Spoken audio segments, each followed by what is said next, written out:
నమస్తే, welcome to our channel. నేను మిషాలి. మాజీ మంత్రి రోజా మాట్లాడిన మాటలో ఎవరికి అర్థం కాకుండా మాట్లాడుతుంది. ఏంటంటే వాళ్ళ జగనన్న అన్నిట్లో సక్సెస్ అయి ఉన్నాడంట. ఒక బిజినెస్ మ్యాన్గా గాను, ఒక ఫ్యామిలీ మ్యాన్గా గాను, ఒక సీఎంగా గాను అన్నిట్లో సక్సెస్ అయి ఉన్నాడని రోజా మాట్లాడుతుంది. అయితే అన్నిట్లో సక్సెస్ అయితే 11 సీట్లకి ఎందుకు వచ్చాడు జగన్మోహన్ రెడ్డి అనేది అందరికీ చర్చ. అయితే దీని మీద పూర్తిగా చర్చించడానికి మనతో పాటు ఉన్నారు సోషల్ యాక్టివిస్ట్ మధుసూదన్ రెడ్డి గారు ఉన్నారు. వారిని అడిగే కొన్ని విషయాలు మనం తెలుసుకుందాం. నమస్కారం సార్. నమస్తే అమ్మా. సార్, ఇప్పుడు రోజా మాట్లాడింది ఏంది అసలు ప్రజలకి అర్థం కాకుండా ఉంది. అంటే వాళ్ళ జగన్ అన్న ఇప్పుడు అన్నిట్లో సక్సెస్ అయి ఉన్నాడంట. అయితే ఒక ఫ్యామిలీ మ్యాన్గా కానీ, ఒక బిజినెస్ మ్యాన్గా కానీ, ఒక సీఎంగా కానీ అన్నిట్లో సక్సెస్ అయ్యి మా అన్న ఉన్నాడు, మా జగన్ అన్న. అయితే ఇప్పుడు 11 సీట్లకి ఎట్టొచ్చాడు వాళ్ళ అన్న. మరి అన్నిట్లో సక్సెస్ అయితే దీని మీద స్పందన ఏంటి సార్? ఇప్పుడు డబ్బాలో రాళ్ళు వేసుకుని వాంచుకుంటే ఏం కాదు. ఇప్పుడు రోజా మేడం గారు తన పర్యాటక శాఖలో చేసినటువంటి అభివృద్ధి గురించి చెప్పాలి. ఒక డయాస్ మీదకి ఎక్కినప్పుడు మాజీ మంత్రిగా, ఒక క్యాబినెట్ మంత్రిగా, ఒక పర్యాటక మంత్రిగా నేను చేసినటువంటి అభివృద్ధి ఇది, నేను సాధించినటువంటి విజయాలు ఇది, జగనన్న అని కాదు. ఒక క్యాబినెట్ మంత్రి రాష్ట్రానికి 5 ఏళ్ళు మంత్రిగా ఉండి నువ్వు ఎలగబెట్టిన ఘనకార్యాలు అయ్యేటో వివరంగా చెప్తే బాగుంటుంది. ఇప్పుడు 970 కిలోమీటర్ల తీరరేఖ పొడవు ఉన్నటువంటి దాంట్లో నువ్వు సాధించిన విజయాలు చెప్పాలి తప్ప రెచ్చగొట్టే ప్రసంగాల వల్ల నష్టం ఎవరికి? ఆంకే తప్ప. అందువల్ల ఏంటంటే ప్రజలు చూశారు. ఏమని చూశారు ప్రజలు?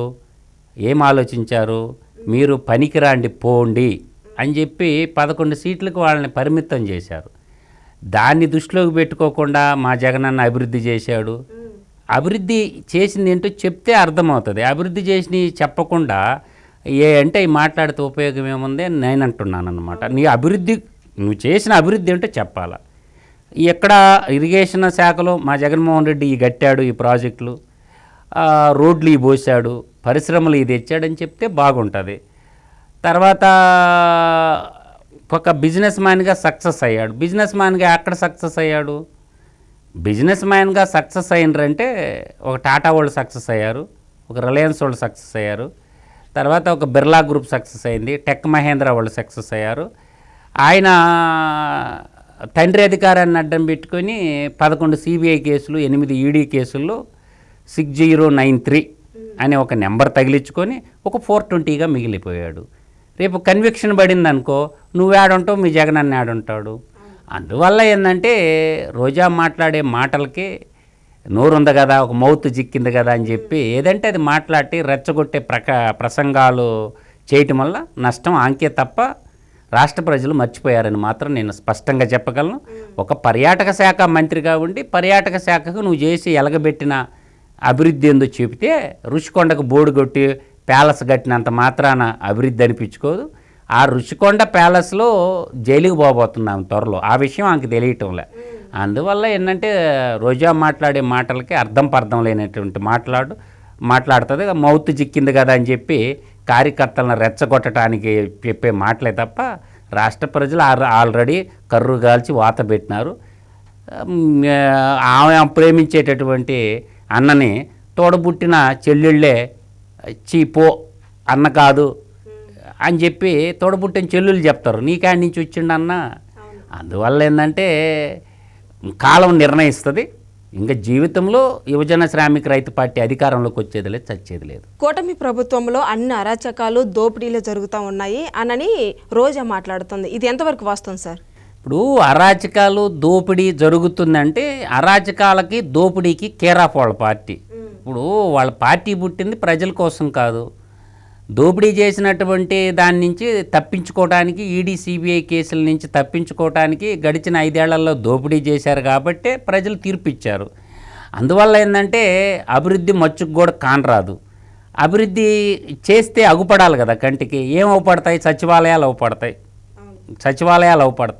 ఇంకేం అవపడతాయి చెప్పుకోవటానికి? అభివృద్ధి చేశాడంట, సంక్షేమం చేశాడు. అభివృద్ధి ఎంత చెప్తే కదా, అది వర్త్ ఆఫ్ వాల్యూ ఎందుకు చెప్పాలి కదా. మీరు తెచ్చిన అప్పుల గురించి కూడా మాట్లాడాలిగా. అప్పుల గురించి చెప్పరు, అభివృద్ధి గురించి చెప్పరు. కాకపోతే ఒక సచివాలయాలు తప్ప ఇంకేమన్నా ఉందా?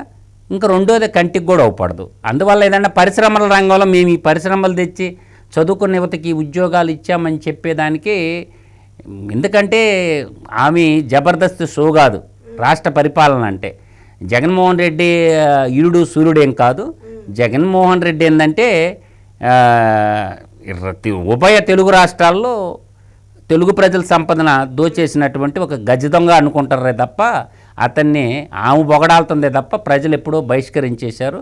కాబట్టి రేపు రానున్న ఇప్పుడు ఈ ఓడిపోయిన ఎమ్మెల్యేలందరూ, ఓడిపోయిన మంత్రులందరూ పంచాయతీ ఎలక్షన్లో సర్పంచ్లుగా, ఎంపీటీసీలుగా, జెడ్పీటీసీలుగా నిలబడితే ఏమాత్రం గెలిచేది తెలుస్తుంది. స్టేజీలు ఎక్కి పర్ఫార్మెన్స్ కాదు. రేపు ఎంపీటీసీలు, జెడ్పీటీసీలుగా పోటీ చేయండి, ఏమాత్రం ప్రజలు ఓట్లు వేస్తారో. ఎందుకు తొందరలో 1 సంవత్సరం ఆగితే ఎంపీటీసీలు, జెడ్పీటీసీలు, కార్పొరేషన్ ఎలక్షన్ వస్తుంది, గ్రామ సర్పంచ్ ఎలక్షన్లు వస్తుంది.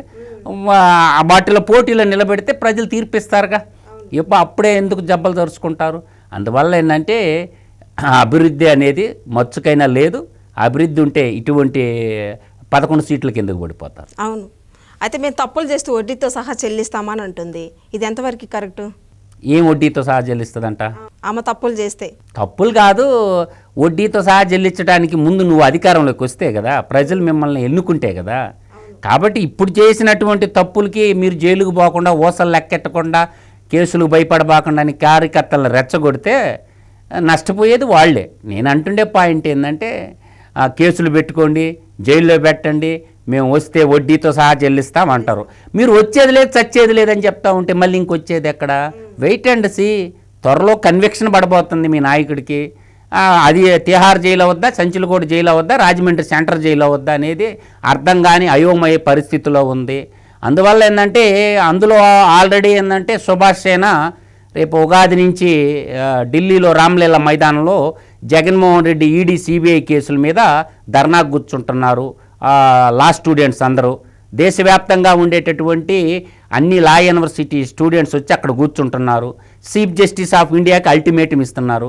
జగన్మోహన్ రెడ్డి తప్పు చేసిండా లేదా, ఈడీ సిబిఐ కేసులో జడ్జిమెంట్ ఇవ్వమని చెప్పి రామ్లీలా మైదానంలో రేపు ఉగాది నుంచి కూర్చుంటున్నారు. కూర్చున్నప్పుడు ఇన్ని రోజులు మాయ చేశావు, ఈడీ కోర్టుని, సిబిఐ కోర్టుని, ప్రజాప్రాతినిధ్య కోర్టుని, వీటన్నిటిని మాయ చేశావు, ఇంకా తప్పించుకోలేడు.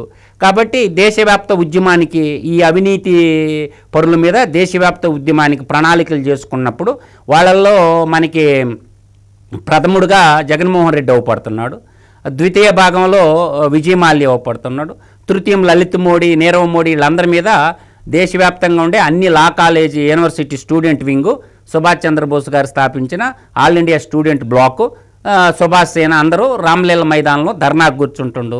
ఆ ధర్నాకి చీఫ్ జస్టిస్ ఆఫ్ ఇండియా దిగిరాక తప్పదు, జడ్జిమెంట్ ఇయ్యక తప్పదు.